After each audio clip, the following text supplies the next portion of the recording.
How to use two Instagram in one phone. If you want to use two Instagram in one phone, it is definitely possible to do so. All you have to do is simply open up the Instagram app, and this is the kind of interface that you will see. Not only two, but you can use more than two accounts on your same Instagram app. Simply tap the profile icon from the bottom right to come to your profile page. Then tap on your username or the drop down arrow icon from the very top there.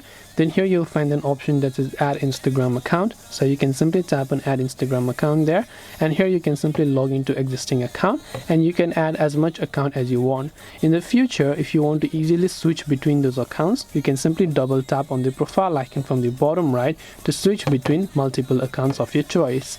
And this way you'll be able to use two Instagram in one phone. I hope that this video helped you. If you have got any more questions, feel free to also leave them down in the comment section. Thank you for watching till the very end of the tutorial, and as always, see you soon in our next video.